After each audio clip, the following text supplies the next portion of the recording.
Assalamualaikum warahmatullahi wabarakatuh. Bismillahirrahmanirrahim. Bapak Ibu jamaah salat subuh yang dimuliakan Allah. Monggo kita laksanakan mutalaah dan mencoba tafsir ayat-ayat Al-Quran. Kemudian pindah datang surat Jum'ah Al-Jum'ah. Surat Jum'ah yang sering diwawas Pak Sofyan. Surat Al-Jum'ah pada hari subuh Jum'ah dibuat surat Jum'ah. Monggo kita mulai sekolah ini surat Al-Mumtahanah sampai selesai. Setelah surat Jum'ah mungkin surat Hasyr. Dan penutupannya waktu dibaca oleh Pak Haji Sofyan yang surat Al-Hasyr.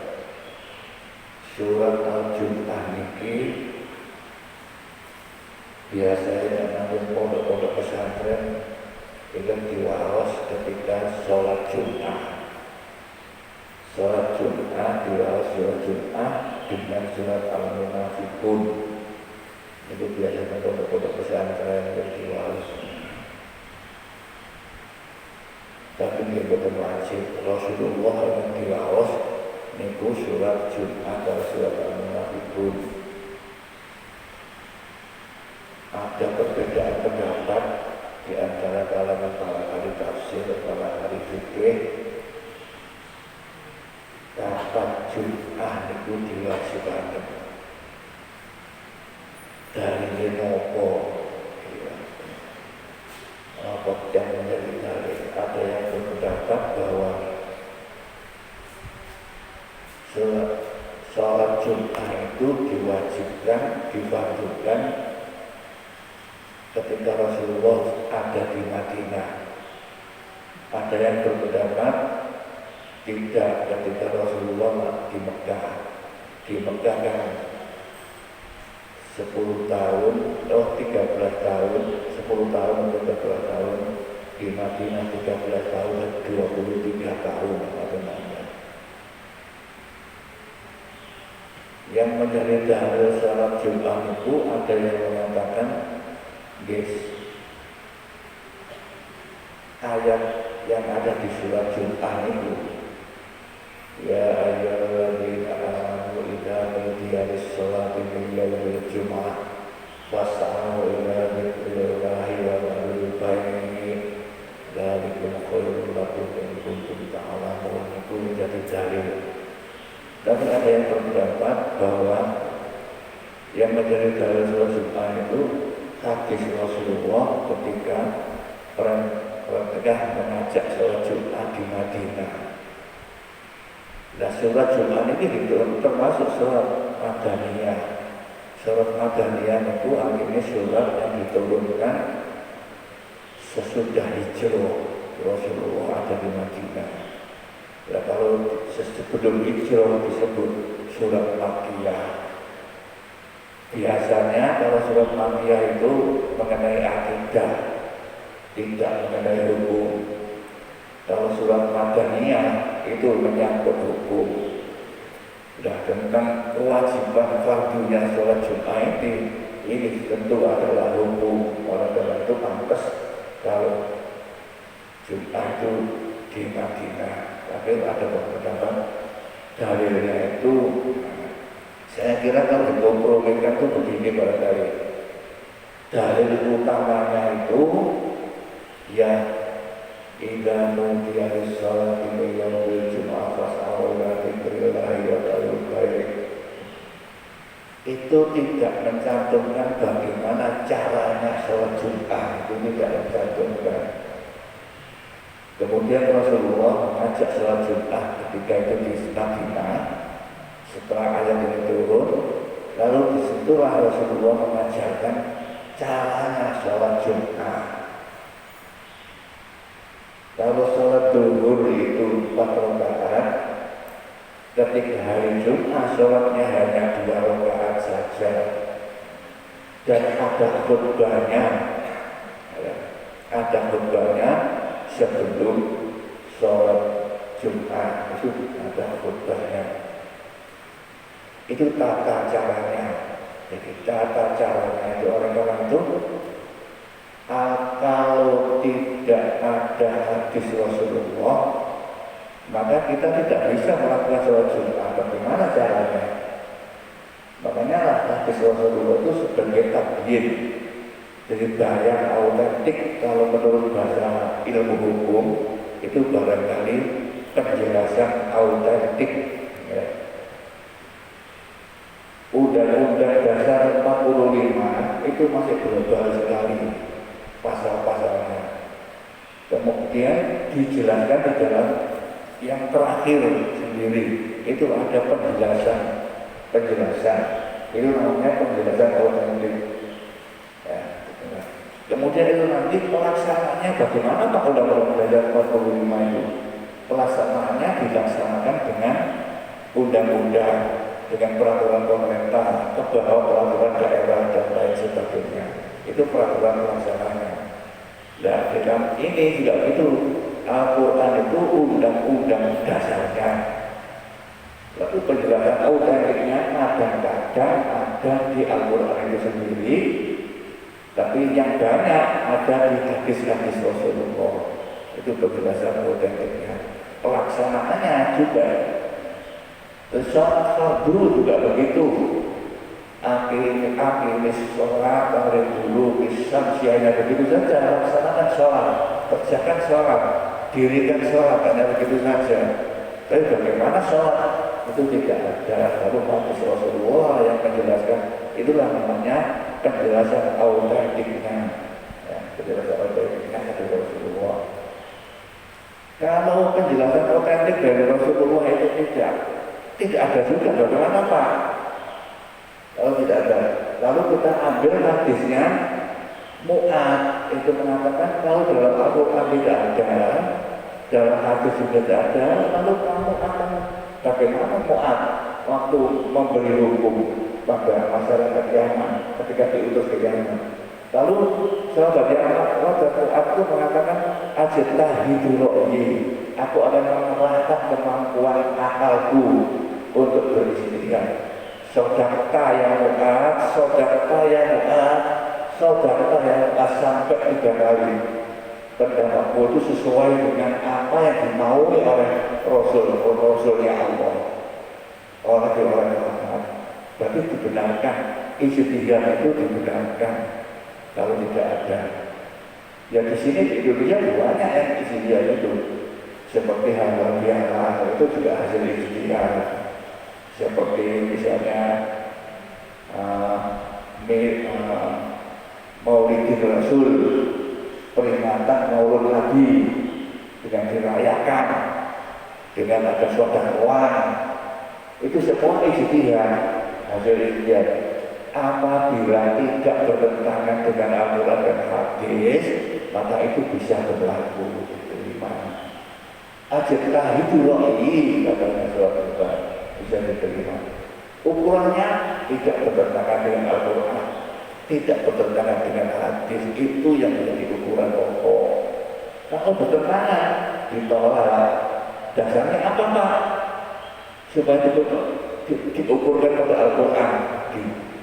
Ukurannya itu Al-Quran dan hadis. Fa in tanaza'tum fi syai'in farudduhu ila Allah. Apabila kamu berselisih pendapat tentang sesuatu, maka kembalikan kepada Al-Quran dan hadis. Maka ketika menafsirkan Al-Quran, itu sekarang ini juga heboh. Banyak sekali hadis-hadis itu yang sifatnya Israiliyah. Israiliyah itu bagaimana Pak? Ini sebelum ini ya, pengantarnya sholat Jumat. Israiliyah itu yang bagaimana Pak? Ini sahabat setelah meninggal Rasulullah itu bertanya kepada sahabat yang lebih tahu, lebih dewasa. Tanya sana, tanya sini, tidak bisa. Nah, sahabat yang sudah dewasa ini, yang berpengetahuan ini, banyak yang mantan pendeta, Kristen, pendeta Yahudi gitu. Banyak umat sendiri kan musuhnya Rasulullah dulu. Sahabat Umar itu banyak yang begitu. Lalu dia juga tidak tahu dalam Al-Quran tidak ada. Nah, kerja Rasulullah sendiri tidak ada. Lalu dia mencoba mengambil pengetahuannya sendiri. Dasarnya apa? Dari kitabnya sendiri dulu yang dimulai. Makanya itu disebut Israiliyat. Lalu Rasulullah pernah mengatakan, apabila itu diambil dari orang-orang yang seperti itu ada hadis Rasulullah, maka ukurlah kepada Al-Quran dan hadis. Apabila tidak bertentangan dengan Al-Quran dan hadis, boleh kamu percayai. Apabila bertentangan, tidak boleh.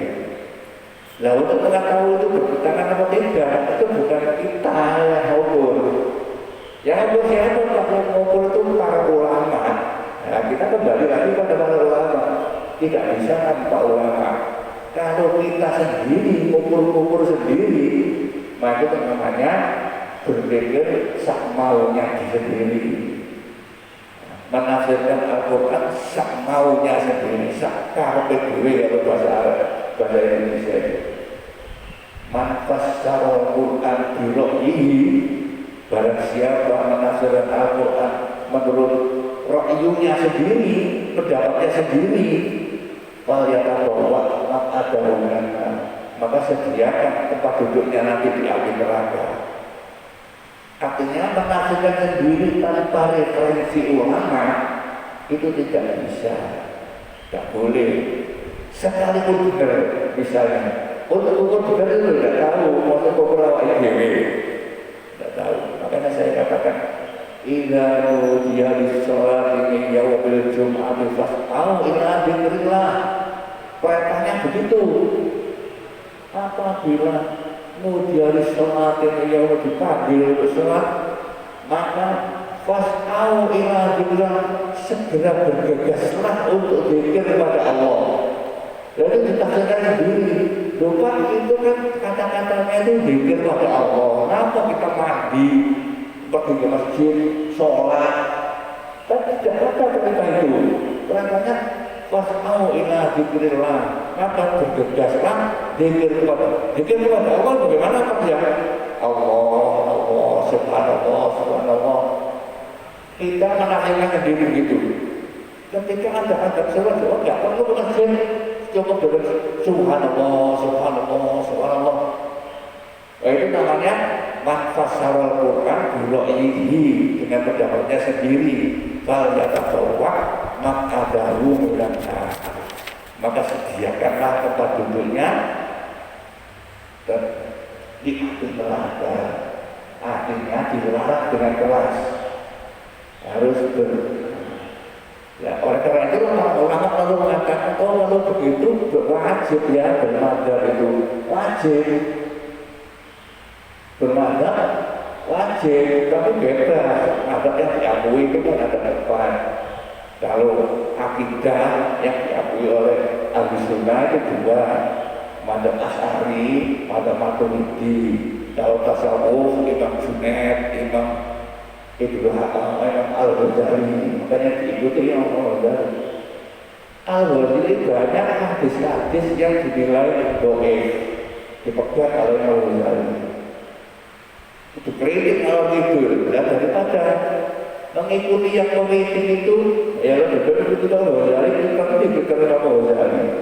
Wong itu hanya untuk fadhilul a'mal, bukan untuk hukum, untuk kebaikan amal saja. Makanya itulah yang diikuti. Mari kita maksudkan surat Al-Jum'ah seperti itu.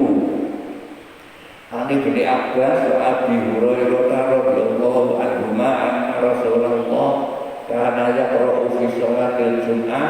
Rasulullah itu membaca di dalam sholat Jum'ah surat Jum'ah dan surat Al-Munafiqin, rawahu Muslim fi sahihihi, diriwayatkan oleh Imam Muslim dalam.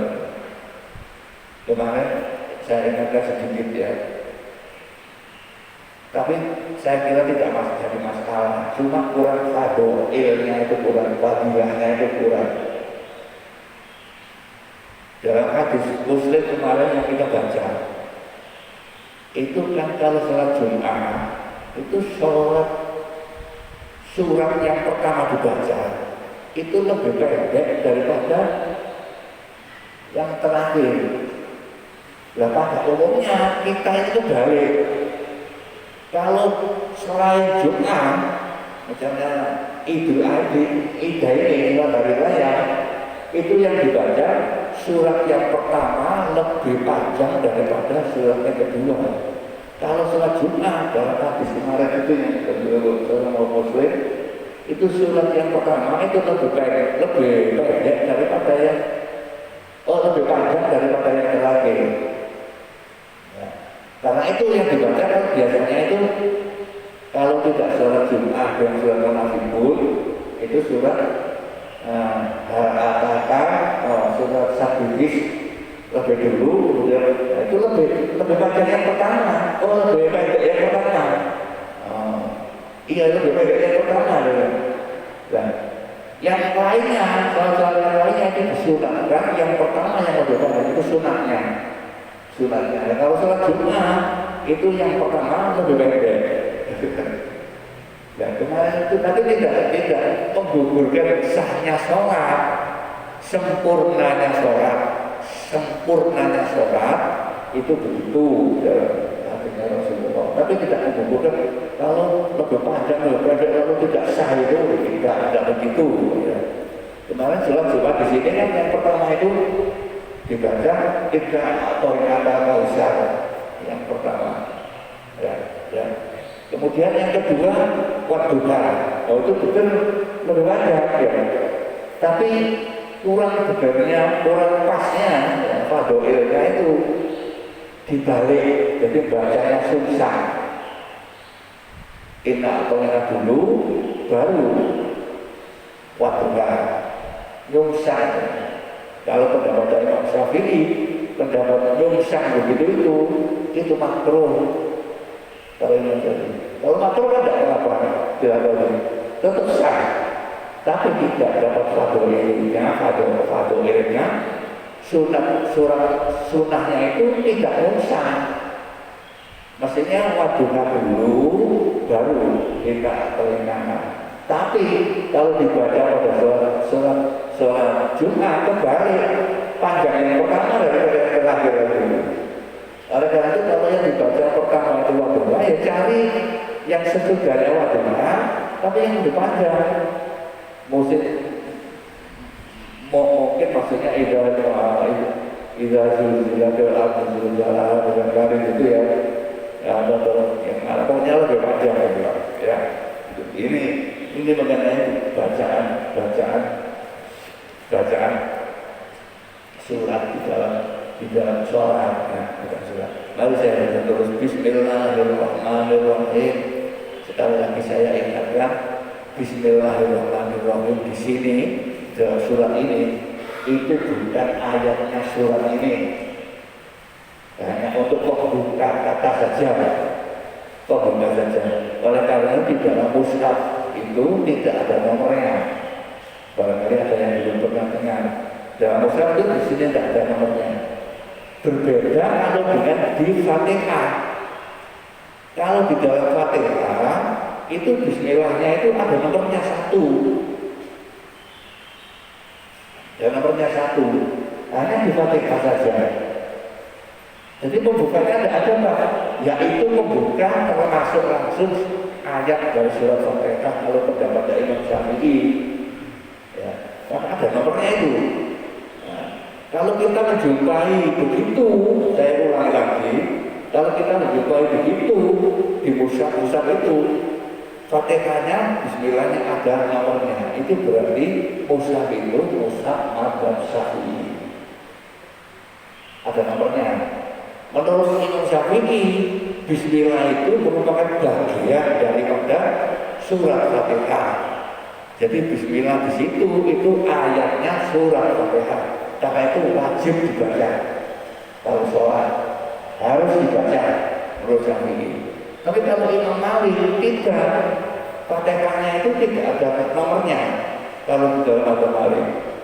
Nah itu mungkin mushaf di Mekah satu misalnya pernah saya baca di media itu ada jamaah haji yang terkagum-kagum, kok aneh di sini saya jumpai setelah dibuka fatihahnya kok Bismillahnya tidak ada nomornya, gitu. Aneh, jadi dia berudakan begitu. Ya tidak aneh, karena di situ menurut mazhabnya mereka itu Bismillah bukan ayatnya surat Fatihah. Karena bukan suratnya Fatihah menurut mazhab Malik, maka tidak boleh dibaca ketika sholat. Tidak boleh dibaca, maka ada yang belum dengar Allahu Akbar, tidak boleh membaca Bismillahirrahmanirrahim, tidak boleh. Bahkan keras sekali Imam Malik ini. Kalau sampai membaca, berarti tidak sah sholatnya. Sampai begitu kalau Imam Malik. Kalau sampai baca Bismillah. Berbeda dengan Imam Syafi'i. Imam Syafi'i, Bismillah itu merupakan bagian dari surat Fatihah, karena itu wajib dibaca. Kalau tidak membaca Bismillah, maka tidak sah. Loh Pak, dua pendapat begitu kok berbeda Pak, mana yang sahih, mana yang benar? Kalau saya jawabnya itu ya begini saja, masing-masing punya dasar. Dasarnya juga hadis Rasulullah, sama-sama sahihnya. Karena kalau menurut saya, kalau saya ditanya begitu, lalu saya katakan, bagaimana Pak? Sama betulnya, sama ada dasarnya. Kalau ada kelirunya, saya tahu, saya juga tidak tahu keliru. Yang menilai hanya Allah saja.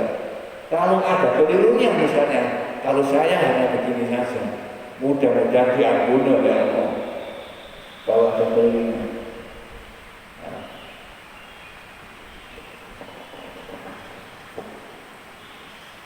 Allah Maha Pengampun, ya. Mudah-mudahan begitu. Nah, Bismillah itu di sini tidak ada nomornya. Karena itu ketika baca surat setelah Fatihah tidak baca Bismillah tidak apa-apa. Karena itu bukan bagian dari surat itu, tidak apa-apa. Nah kalau Imam Syafi'i Pak di Fatihah itu harus baca Bismillah. Berarti menurut pendapat Imam Syafi'i itu Bismillah di dalam Al-Quran itu ada dua. Satu di dalam surat An-Naml, Innahu min Sulaimana wa innahu Bismillahirrahmanirrahim. Ada kalimat jelas Bismillahirrahmanirrahim. Yang kedua di dalam surat Fatihah itu Bismillahirrahmanirrahim. Kalau menurut mazhab Malik di dalam Al-Quran itu lafaz Bismillah itu hanya satu. Apa? Di dalam surat Naml, Innahu min Sulaimana wa innahu Bismillahirrahmanirrahim. Hanya itu saja. Di dalam surat Fatihah bukan ayatnya surat Fatihah, karena itu bukan Al-Quran. Yang Al-Quran yang ada itu saja. Menurut Imam Malik. Kalau menurut Imam Hanafi, ya ini beralam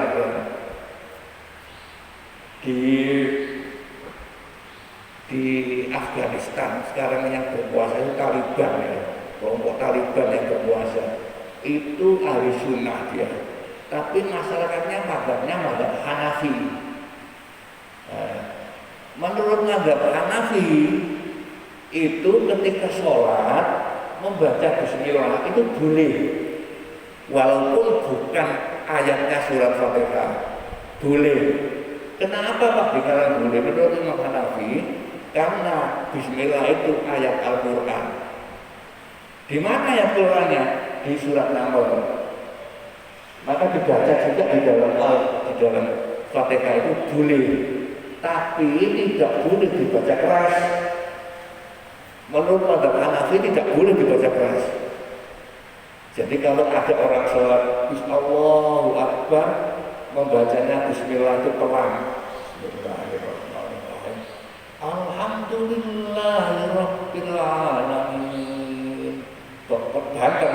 Oh, itu mazhab Hanafi, bukan mazhab Malik, bukan mazhab Syafi'i. Dengarannya begitu dengarannya.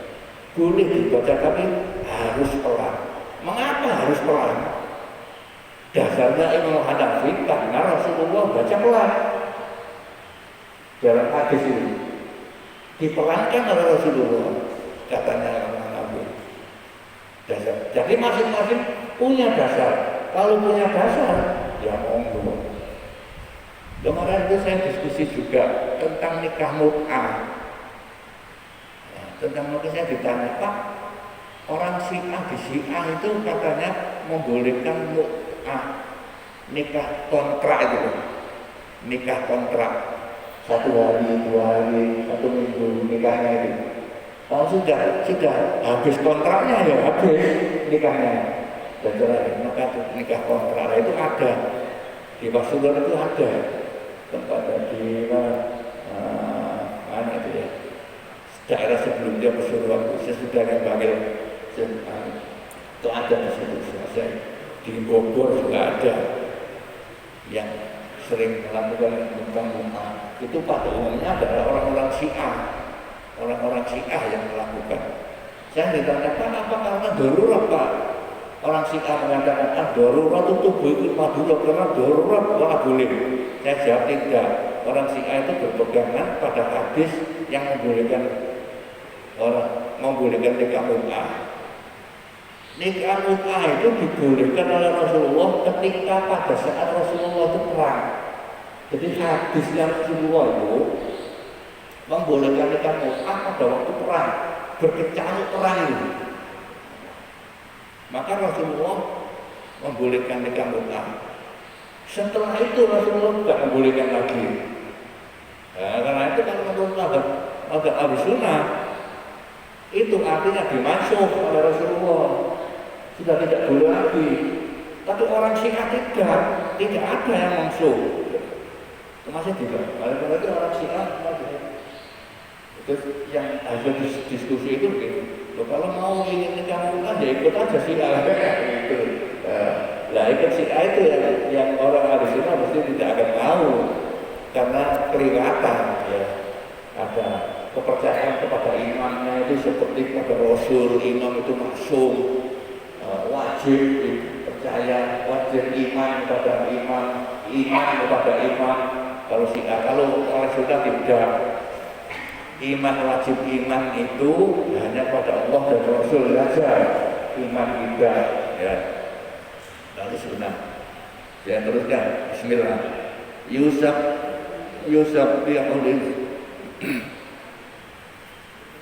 Yusabbihu lillahi ma fis samawati wa ma fil ardi al-malikil qudusil azizil hakim. Walladzi ba'atha fil ummiyina rasulan يتلو عليهم آياته ويزكيهم ويعلمهم الكتاب والحكمة وإن كانوا من قبل لفي ضلال مبين وآخرين منهم لما يلحقوا بهم وهو العزيز الحكيم ذلك فضل الله يؤتيه من يشاء والله ذو الفضل العظيم. Yusabbihu lillahi, bertasbih kepada Allah, ma fis samawati wa ma fil ardi, semua apa saja yang ada di langit dan di bumi. Semua yang ada baik manusia, semua alam ini baik tumbuh-tumbuhan itu bertasbih, mengakui, mengimani kesucian kekuasaan Allah. Allah Maha Kuasa. Itu tidak bisa kecuali kalau akal kita yang tidak nutup di situ, yang nutup di situ. Makanya dikatakan inna fi khalqis samawati wal ardi wa ikhtilafil laili wan nahari la ayatin li ulil albab. Kejadian bumi dan langit ini, silih bergantinya malam dan siang semua itu lah ayat, tentu itu adalah ayat-ayat Allah. Karena itu para ahli tafsir mengatakan ayat apa Pak itu? Itu ayat kauniyah, ayat tentang fenomena alam. Makanya Iqra bismi rabbikal ladzi khalaq yang pertama kali diturunkan itu bunyi Iqra bismi rabbikal ladzi khalaq. Ketika itu Al-Quran belum ada, itu ayat pertama turun. Apa yang disuruh baca Muhammad? Muhammad tidak tahu juga. Karena itu Muhammad tidak reko-reko Al-Quran itu. Karena Muhammad tidak tahu. Iqra Muhammad, ma'ana biqari, apa yang bisa saya baca? Saya tidak bisa baca Al-Quran. Jadi tidak merekayasa. Itu adalah kalau kita pahami, bacalah fenomena alam ini Muhammad, nanti kamu akan tahu bahwa oh begitu itu pasti ada yang menciptakan. Matahari berangkat dari sana tenggelam begini. Kok begitu terus setiap hari? Kok nggak lubur? Nggak pernah lubur, nggak pernah menempel. Dari pindah sana dari utara sana ke selatan, kok tidak pernah? Oh pasti ada yang ngatur. Kalau kamu mau bilang berpikir begitu, tentu kamu akan sampai, akan usul pada Allah. Itulah bedanya antara orang agama dan orang materialis, paham materialis. Orang paham materialis itu memang sudah kejadian alam begitu itu.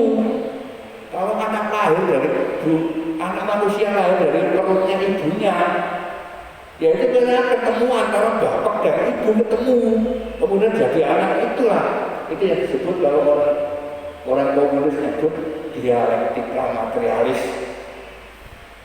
Pertemunya antara material akan mewujud jadi material yang lain. Kalau lombok diulek dengan berambang, dengan bawang dan sebagainya, itu nanti akan jadi sambal. Itulah dialek materialis. Ya. Tapi kalau orang agama, apalah yang dulu ilal ibidi kaifa khuliqat, apa kamu tidak memperhatikan yang dulu ilal bagaimana ilal ibidi kaifa unta itu diciptakan? Siapa yang menciptakan? Kalau kamu coba begitu akan sampailah. Kalau orang ahli tasawuf, orang ahli filsafat, lalu kamu nanti akan usul sampai pada oh kalau begitu pasti ada di luar alam ya. Oleh karena itu saya sering mengatakan begini, menurut anak ahli alam haram hukumnya orang yang sudah paham mengerti lalu ditanya mengapa kamu percaya pada Allah? Ya aku anaknya Pak Yahya, maksud anaknya Pak Yahya tidak percaya, itu tidak boleh, haram. Belum beragama itu.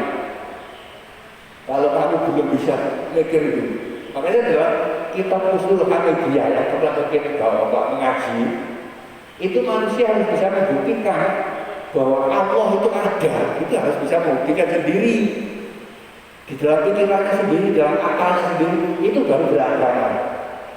Kalau belum, itu masih merek botek aja, masih ikut-ikutan saja. Ya kalau anak TK, siapa yang menciptakan kamu? Siapa yang menciptakan bulu? Allah. Siapa yang menciptakan ini? Allah. Tapi siapa yang menciptakan meja ini? Ya Pak tukang meja. Katanya anak TK itu kan begitu di dalam buku TK ini. Lalu ditanya lagi, siapa yang menciptakan kayu ini? Tidak bisa mikir ya. Itu masih TK. Kalau belum bisa berpikir itu tingkat pikirannya TK. Kalau tingkat pikirannya TK taklid begitu itu boleh. Tapi kalau sudah berpikir, punya akal, punya pikir, itu harus tahu apa buktinya Allah itu ada. Ya matahari itu dari timur ke sana nggak pernah nyeleweng, nggak pernah jatuh. Makanya sekarang saya katakan dalam buku filsafat itu ada bapak ilmu filsafat yang namanya Aristoteles, itu usul dia percaya pada Tuhan, tapi tidak menyebut Allah. Karena dulu jauh sebelum Nabi Musa, sebelum jauh masih ribuan tahun dari Nabi Isa, Aristoteles, ya jauh sebelum mengatakan mengapa bintang ribuan bintang di langit itu enggak ketujuan ya? Mengapa kok enggak jatuh ya? Lalu dia sampai ke situ, lalu dia berusul pada Allah. Menang istilahnya itu dia menemukan Tuhan. Ya, dia menemukan, oh kalau begitu ada zat yang maha agung, dia begitu. di luar alam ini yang mengaturnya. Itu namanya usul kalau dalam ilmu tasawuf. Usul kepada Allah, sampai kepada Allah. Itu wajib tuh hukumnya. Kita tidak boleh pulang bodoh. Iya, karena aku anak pekaji. Katanya bapak saya Allah itu ada, tidak boleh begitu itu. Loh, katanya bapakmu loh ada. Di mana Allah jadikan itu begitu? Ya, harus cari yang lebih. Itu dalam kitab Ushul Muhammadiyah yang dipelajari di Sanawiyah, di pondok-pondok pesantren itu ada begitu itu. Ya teruskan. Semua yang ada di langit dan bumi ini bertasbih kepada Allah. Artinya mengakui kesucian kekuasaan Allah. Allah Maha Kuasa. Al-Malikil Kudus yang menjadi Malik itu rajanya alam ini. Rajanya alam ini yang Maha Kuasa. Nanti kalau ditanya itu lalu di mana raja itu duduknya? Oh itu wangi lagi. Maka kalau itu dalam ilmu kalam itu disebut tafakkaru fi khalqillah, berpikirlah tentang ciptaan-ciptaan Allah. Wala tafakkaru fi dzatihi, jangan kamu berpikir tentang zatnya Allah. Kalau kamu berpikir tentang zatnya Allah, kamu tidak akan sampai, akalmu tidak akan nutut akal. Maka pikirlah ciptaan-ciptaannya ini karena kamu akan sampai di sana. Tafakkaru fi khalqillah, berpikirlah tentang ciptaan-ciptaannya. Wala tafakkaru fi dzatihi, jangan berpikir tentang zatnya. Kalau berpikir tentang di mana Allah berada. Sekarang di ruangan ini, udah mengatakan di atas aras ada duduk di kursi di aras sana. Kursinya ada di aras. Kursinya bagaimana bentuknya? Macam-macam di pertanyaannya. Itu anak TK itu ya, anak TK. Saya teruskan. Al-Aziz, yang Maha Mulia, Al-Hakim, Maha Bijak. Waladhi bahasa fil ummiyina, dia itulah dan yang memutus fil ummiyina terhadap orang-orang Arab. Ibnu Katsir menafsirkan ummiyina ini ditafsirkan dengan orang Arab. Orang Arab disebut ummiyina. Itu macam-macam pendapat. Lalu para tafsir ada yang mengatakan orang Arab itu dulu al-ummiyina itu sistem keibuan. Struktur sosialnya itu sistem keibuan. Seperti kalau di Indonesia ini itu di Padang. Kalau di Jawa Timur sini itu di Gresik Lamongan. Itu sistem struktur sosial itu keibuan. Sampai melamar pun ya, melamar anak untuk nikah itu bukan laki-laki yang melamar pada perempuan, tapi perempuan yang melamar pada laki-laki. Ya, kalau di sini lain lagi, laki-laki wedok melamar itu sungkan gitu. Kalau di sana tidak, karena mengadapnya begitu strukturnya itu. Di Padang juga begitu nenek mama ibu, nenek mama, ya.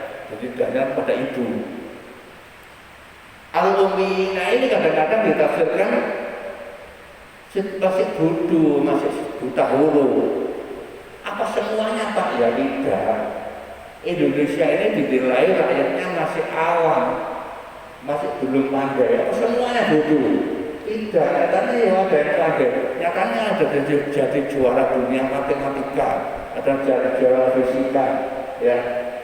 Ada penemu-penemu, tidak semuanya. Kebanyakan pada umumnya itu masih bodoh, karena itu masih buta huruf. Termasuk Muhammad pun itu disebut nabiin ummiyi, nabi yang buta huruf, tidak bisa dibantah karena masih buta huruf. Maka tidak bisa dibantah bahwa Al-Quran itu bukan rekayasa Muhammad. Muhammad itu loh buta huruf, tidak bisa baca, tidak bisa nulis, kok bisa nulis kitab seperti itu? Ya tidak bisa. Terus saya teruskan. Yatlu alaihi ayatihi, yang membacakan tentang ayat-ayatnya. Lupa bahwa waktu itu tidak ada ayat-ayatnya Rasulullah. Quran itu belum ada, mushaf Al-Quran itu. Rasulullah belum tahu, anak bukan apa yang saya baca, tidak tahu. Berarti ayat ini itu apa? Tanda-tanda adanya Allah. Tapi kalau sekarang ayat ini itu Al-Quran yang kita pegang ini. Ya, kalau yang dulu ayat ini itu tanda-tanda kekuasaan Allah. Ya. Wa yuzakihim wa yu'allimhumul kitab, mengajarkan kitab. Lupa kepada Rasulullah itu apa kitab? Tidak ada. Iqra bismi rabbikal ladzi khalaq, tidak ada kitab. Lah kitab di sini kan disebut kitab, Pak. Jangan-jangan itu yang dimaksud itu kitab Injil dan kitab Taurat yang sudah ada. Kitab Injil pada itu sudah ada. Makanya itu kalau Yusuf Roni itu mengatakan kitab dalam Al-Quran itu kitab Injil, bukan kitab Al-Quran.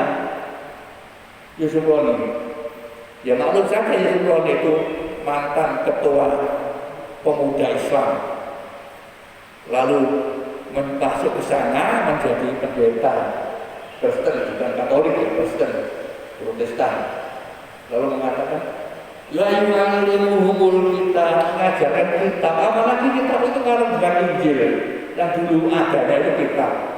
Al-Quran tidak sebut kitab. Nah kitab itu kan ini yang ada sampulnya, dan itu namanya kitab.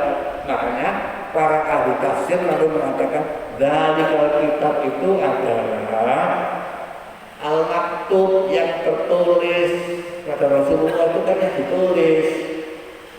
Masih setelah di platform di grup ya, tertulis gitu.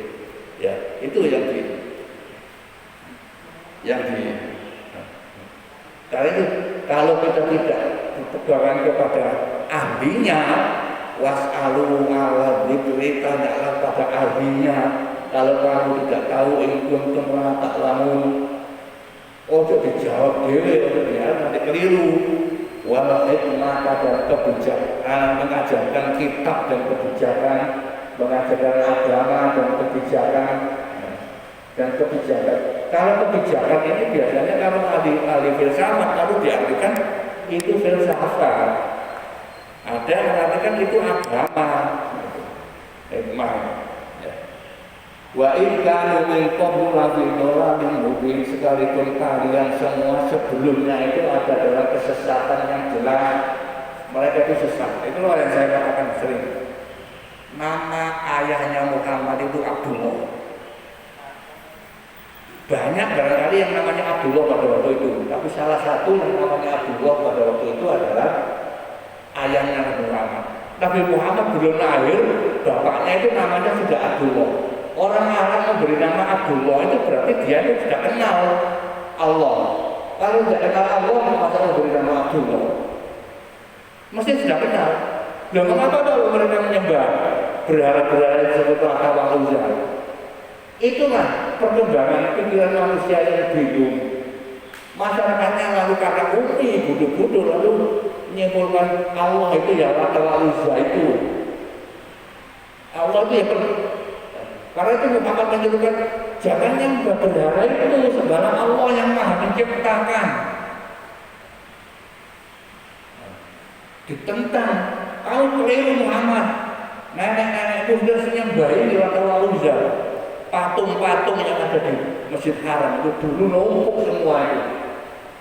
Pada waktu Muhammad lahir itu kan masih patung-patung ada di masjid. Dibersihkan itu kan setelah Fathu Mekah. Setelah Fathu Mekah dibersihkan semua.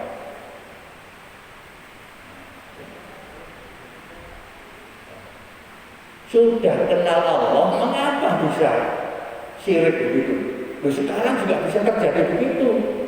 Kita sudah merasa Muslim, sudah merasa Islam, dari kecil sudah diajak ke masjid, ke surau-surau. Tapi apa tidak bisa musyrik? Pak, bisa. Kalau kita pergi ke Makkah, lalu di situ berbuat syirik, minta-minta kepada Makkah, minta-minta kepada kita mempercayai jiwa itu akan kita. Itu syirik semua. Tapi kalau kita bisa berpikir bahwa itu adalah hanya wasilah saja, Pak. Wasilah yang tidak langsung namanya. Wasilah itu ada yang langsung, ada yang tidak langsung. Kalau wasilah langsung, itu saya minta doa kepada bapak-bapak yang masih hidup. Pak, saya tolong Pak, saya didoakan kalian. Saya mau pergi haji misalnya. Lalu bapak berdoa, mudah-mudahan perjalanannya bapak nanti selamat lancar, makbul, jadi haji makbul. Nah itu yang berdoa bapak mendoakan saya. Itu namanya wasilah tawasul langsung namanya. Dan kalau wasilah atau tawasul yang tidak langsung, itu kita yang minta ini yang berdoa. Ya Allah, ya Rabbi bil Mustafa, ya Rabbi do Allah do Tuhan bil Mustafa, lantaran Mustafa. Siapa Mustafa? Lantaran Nabi Muhammad lah. Ya Allah, bil Mustafa, lantaran Nabi Muhammad. Balik, nah, kita mintanya pada Allah. Tapi ini hanya sifatnya hanya referensi saja. Muhammad itu hanya disebut referensi saja karena kita bisa minta kepada Allah itu karena petunjuk dari Nabi Muhammad. Sudah dibel. Karena petunjuk dari Nabi Muhammad, karena itulah kita berwasilah dari Muhammad. Seperti kita minum obat dari Pak Dokter itu. Kalau kita kepada Pak Dokter, nah saya minta disembuhkan. Ya Pak Dokter tidak bisa, saya bukan saya yang menyembuhkan. Ini saya beri pil, ya, katanya dokter itu. Lalu dokter itu, ini mudah-mudahan dengan pil ini nanti sembuh. Kemudian kita bawa kemana? Di pil itu, kita minum. Pil Pak Dokter itu semua itu namanya wasilah. Kita tawasul saja kepada Pak Dokter, kepada pil itu. Siapa Pak yang menyembuhkan? Allah. Oleh karena itu, tidak semua orang dengan pil itu bisa sembuh. Kadang-kadang orang itu penyakitnya sama panasnya, sama hangatnya. Minum pil itu tidak sembuh. Yang ini sembuh. Yang itu sembuh. Oleh karena itu ada kekuasaan lain yaitu Allah. Kita percayalah kepada Allah, itu namanya tawasul tidak langsung. Itu boleh. Kalau tidak boleh kita tidak bisa hidup nanti. Kita minum jamu saja bisa sirik gitu. Kita minum jamu bisa sirik. Kita sekolah bisa sirik. Yang memberi ilmu itu Pak guru saya. Itu bisa sirik gitu. Bukan, orang sekelas itu loh, gurunya satu, bukunya satu, soalnya juga satu, tapi hasilnya tidak sama. Hasilnya, nanti ada yang jadi presiden di antara itu, ada yang jadi menteri, ada yang tidak jadi apa-apa. Ya, berarti ada kekuasaan zat yang maha agung yang mengaturnya. Ikut campur gitu istilahnya ngatur ini. Sampai situ ya. Wa in kanu min qablu fi dhalalin mubin, sebelumnya itu tersesat kalian semua orang-orang Arab pada waktu itu banyak yang tersesat. Yang tidak tersesat siapa? Antara lain itu Abu Bakar. Sahabat Abu Bakar As-Siddiq itu tidak pernah tersesat sama sekali. Setelah tahu dirasa-rasakan baru dipikir-pikir barangkali, oh benar Muhammad itu. Karena itu dia katanya Muhammad setelah katanya tadi malam itu ke Palestina, ke Masjid Aqsa, terus katanya Abu Bakar. Siapa yang bilang itu? Muhammad. Oh kalau Muhammad yang bicara, saya percaya. Itu artinya Abu Bakar sudah berpikir, memang betul ada kekuasaan zat. Abu Bakar sudah percaya. Kalau Muhammad yang berbicara, saya percaya tidak dusta bahwa beliau itu diisrokan ke Masjid Aqsa, kemudian Mi'raj ke multazam, ya, unta, ya. Jakarta itu ada saja ini. Wa in kanu min qablu fi dhalalin mubin, dalam kesesatan yang nyata, pada umumnya sesat, tapi ada yang tidak sesat. Siapa? Itu Abu Bakar. Di antaranya kakeknya Muhammad, Abdul Muthalib, itu juga tidak tersesat. Buktinya tidak tersesat. Bagaimana Pak Abdul Muthalib tidak tersesat? Begini, sedikit ya, nambah sedikit. Ketika Abraha itu menyerang Ka'bah, ketika Rasulullah menyerang lahir, Abraha itu Raja Abraha itu kan menyerang Ka'bah dari Yaman ini. Kemudian dia itu tentaranya banyak yang mati karena tarmihim bihijarotin min sijil, oleh burung-burung ababil. Warsala alaihi tayran ababil, Allah mengutus tayran ababil, tarmihim, dilempari mereka itu dengan tarmihim bihijar, dengan kerikil-kerikil min sijil, dari neraka kan, gitu ya. Banyak yang mati sehingga mereka tidak sampai. Loh, ketika sebelum Abraha itu masuk Mekah, Abdul Muthalib itu sudah berdoa dulu. Doanya itu kepada Allah, nyebut Allah. Ya Allah, ya Rabbi, ya Allah, begitu Abdul Muthalib itu. Berarti Abdul Muthalib sudah mengenal Allah, tidak sampai syirik, sudah mengenal Allah. Itulah yang menjadi dasar bagi orang-orang ilmuwan yang mengatakan bahwa kata Allah itu berasal dari mana, Pak? Ada yang mengatakan Allah itu bukan bahasa Arab, tapi ada yang mengatakan bahasa Arab, dari kata al-ilah. Allah itu dari bahasa Arab. Karena itulah buktinya apa katanya yang beberapa begitu. Buktinya Abdul Muthalib ketika diserang oleh Raja Abraha itu berdoanya itu dengan menyebut ya Allah, ya Rabbi, ya Allah, ya Rabbi. Jadi Abdul Muthalib sudah menyebut Allah, berarti Abdul Muthalib sudah kenal Allah. Itu orang Arab. Makanya para wali di Indonesia lalu menyebut pangeran, karena orang rakyatnya Indonesia tidak kenal Allah. Kenalnya apa? Kenalnya pangeran. Maka wali Sunan Kalijogo juga kembang-kembangnya dengan pangeran semua nyebutnya. Tapi kalau nanti sudah paham Islam, baru disebutkan Allah.